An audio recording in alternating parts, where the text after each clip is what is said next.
The world knew Captain Ibrahim Traoré as a revolutionary, a defiant figure who rose from the obscurity of Burkina Faso's dusty barracks to the height of political power.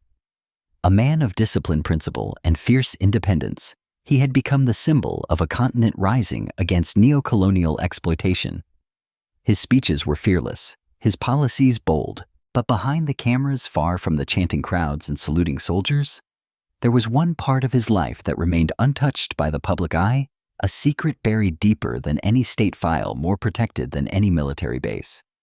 For 16 years, no one had seen her face, not in official photos, not in passing whispers on the streets of Ouagadougou, but those who knew those few close enough to hear her name in the silence of the president's private quarters spoke of her with a reverence reserved not for royalty, but for prophecy.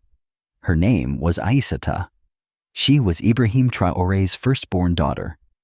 It was the morning of her 16th birthday when the first real leak emerged.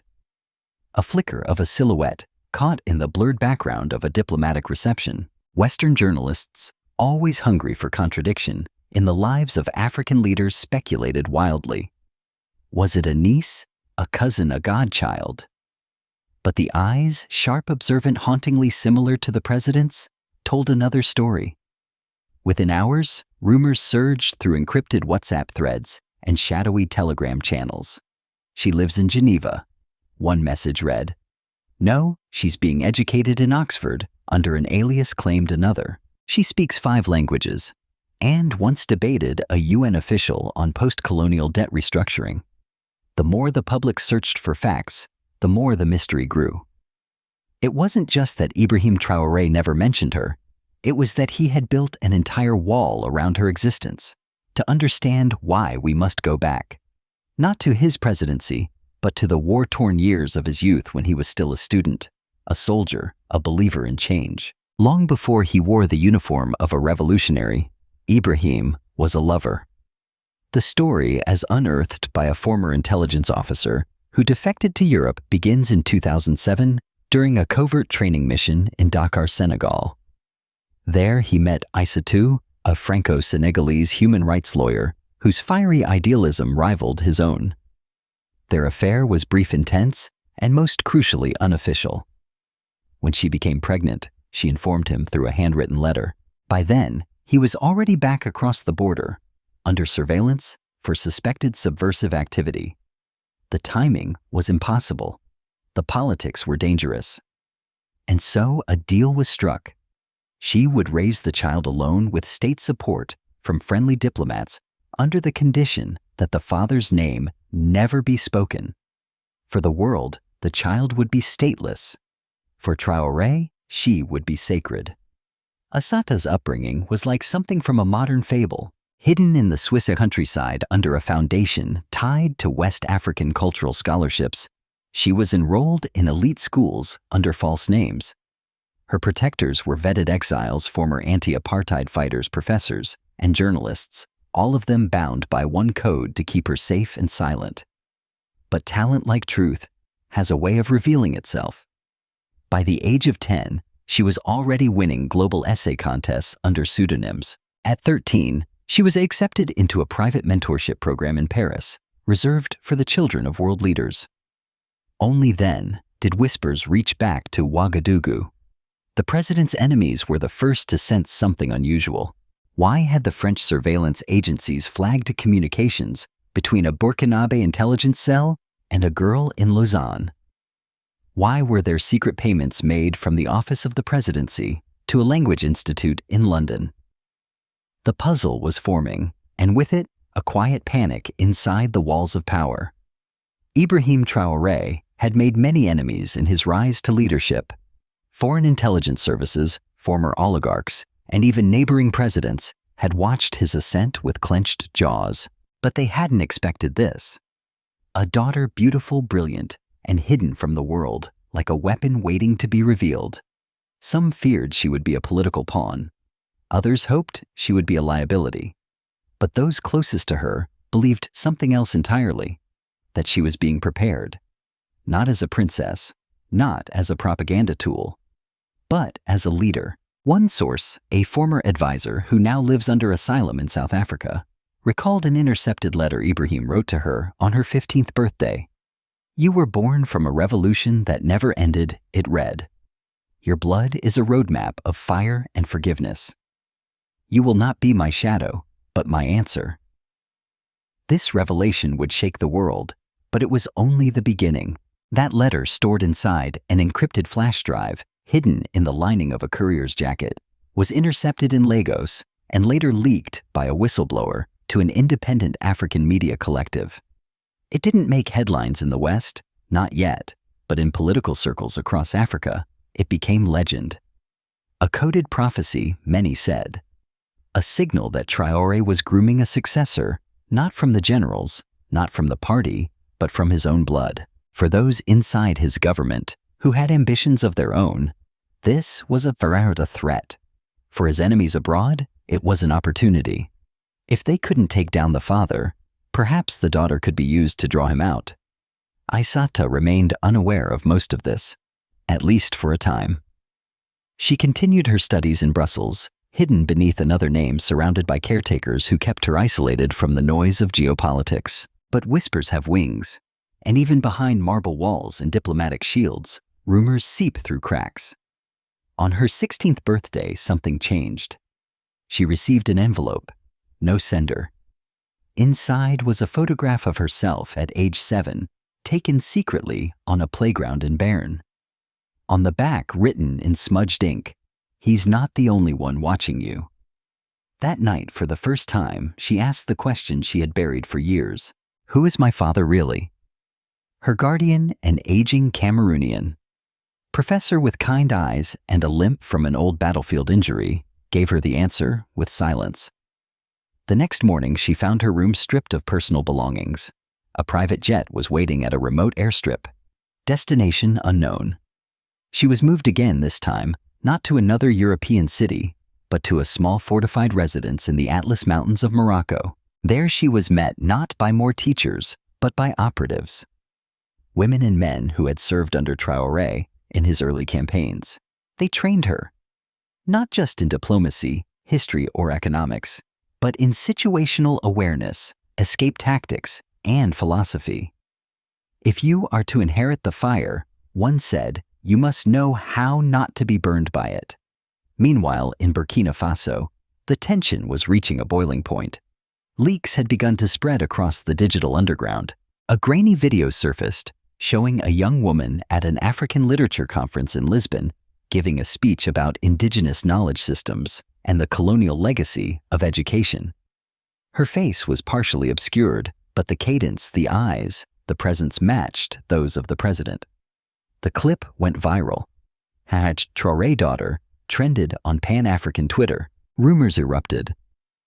Was she being hidden out of fear for her safety? Was she illegitimate? Was Traoré grooming a dynasty or protecting a legacy? Opposition leaders seized the moment. One accused him of hypocrisy, preaching national education reform while secretly sending his own child to elite foreign schools. Another, more insidious, hinted at betrayal. If the president hides his own blood, what else is he hiding from the people? In response, Traoré did something unexpected. He disappeared. For 7 days, he made no public appearance, no address, no cabinet meetings. The capital grew anxious. Then, on the 8th night, he re-emerged, not in a palace, but in a rural village standing beneath a baobab tree holding a photo. "My daughter," he said simply, his voice resonating through loudspeakers to a stunned crowd. "She is not a secret. She is a shield. And she is not hidden from the world. She is being prepared to change it." The speech lasted only 4 minutes, but in those 4 minutes, he shattered 16 years of silence and made one thing clear: the future of his country, and perhaps the future of Africa, was not in the hands of soldiers, but in the mind of a girl who had been raised in the shadows, taught in exile, and shaped by fire.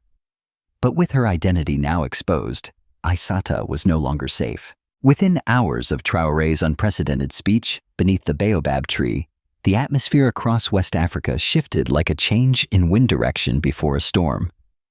Intelligence agencies scrambled. Western embassies held emergency meetings behind closed doors. Satellite images focused not just on Ouagadougou, but on suspected safe houses across the continent. And in a villa in Casablanca, Aissata received the message she had been trained to understand since her 13th birthday: Protocol Phoenix. One phrase, 10 meanings. But in this moment, it meant only one thing: they're coming. She had 30 minutes to move. As the convoy of decoy vehicles split across different exits of the compound, Aissata walked calmly through the service corridor with only one escort, a woman known only by her call sign, Yena. A former Rwandan intelligence officer, Yena had spent the last 2 years teaching Aissata how to survive an ambush, how to detect coded surveillance in a conversation, how to distinguish a diplomat from a double agent. "You're not running," she said, handing the girl a simple scarf. "You're positioning." By the time a drone picked up movement near the Moroccan coast 3 hours later, the real Aissata was already in Accra, disguised as a Senegalese tech entrepreneur, checking into a hotel under biometric identity clearance, forged by a sympathetic South African syndicate. She had become what her father had always feared, but also what he had always hoped: untouchable and untamed. Yet with her emergence, the game had changed. Inside the Situation Room in Ouagadougou, President Traoré sat alone with 2 dossiers. One contained the latest intel briefings on planned destabilization attempts by mercenary-backed groups operating in the north. The other, a red folder labeled Seedling Phoenix, documented everything about the life of a daughter he had fathered under the weight of revolution and had protected with the guilt of a survivor. He opened it and saw a photo of her as a child sitting on a red clay floor, eyes full of wonder before her identity became currency, before her mind became a weapon. He closed it slowly and looked at his reflection in the darkened window. "It's no longer just me they'll try to kill," he muttered. "Now they'll try to break her spirit instead." What came next would prove him right. 3 days after the speech, anonymous posts began to surface online claiming Aissata wasn't really Traoré's daughter. Some said she was adopted from a rebel family in Mali. Others suggested she was the result of a covert affair with a European intelligence officer. Deep-faked videos followed fabricated footage showing her speaking against her father, meeting with known political enemies, and even condemning the Pan-African movement. Each was expertly edited, seeded through burner accounts, and shared by bots before the truth could catch up. Aissata didn't flinch. She released no statement, gave no interview, and did not appear publicly. But behind encrypted screens in Accra, she mobilized a team of anonymous youth influencers, coders, digital forensics experts, and journalists. "They want to question my blood," she said. "Fine, let them. But we'll expose theirs, their corruption, their funding trails, their betrayal of this continent." The movement launched under the name Daughters of Sankara. Within 72 hours, it had over 6 million followers across Africa and the diaspora. But the enemy had moved from smear to sabotage. In the early morning hours of June 11th, a series of coordinated blackouts struck key military communication hubs in Burkina Faso. Simultaneously, a breach occurred at a presidential safehouse just outside Koudougou. The attackers were not rebels. They were mercenaries with American and French accents, dressed in local fatigues carrying NATO-grade rifles. They didn't ask for gold. They asked for coordinates. Where is the girl? By noon, the palace knew. At 4 p.m., a low-quality video appeared online, masked men holding up a blood-stained scarf identical to the one Aissata wore when last seen. "You want to build your future on her?" the voice behind the camera asked. "Then let us show you how easily your future can bleed." The world stopped. CNN called it the greatest intelligence failure in modern West African history. Al Jazeera launched a 24-hour countdown titled "Will Traoré Break France 24?" aired an emergency roundtable accusing the president of bringing war to his own house. But back in Ouagadougou, Captain Ibrahim Traoré remained still. He didn't call a press conference. He didn't call Paris. He called only one man. Colonel Abdul Yabre. You trained her, Traoré said. If she's still alive, you know where she'll go. She won't go anywhere, Yabre replied. She'll stay and fight. And she did. The video had been staged. The scarf was planted. The girl had already left Accra, slipping across borders in a convoy of women traders, heading not for shelter, but toward the eye of the storm, Bamako, Mali, where a rebel group had broken ties with its funders and offered her sanctuary, not in secret, but in defiance. Our mothers were used as symbols, the leader said. But you will be a sword. Aissata's first public appearance came 2 days later in a dimly lit hall packed with students, farmers, soldiers, and mothers holding babies. She stepped onto the stage with no security detail. The cameras rolled. Her voice was low, but each word struck like a drumbeat. I was born in silence, raised in exile, trained by fire, and now I speak not as a daughter, but as a witness. The future they tried to bury has already learned how to breathe underground. From that moment, the myth was over. The movement had a face, the continent had a daughter, and the father, Captain Ibrahim Traoré, had passed the flame.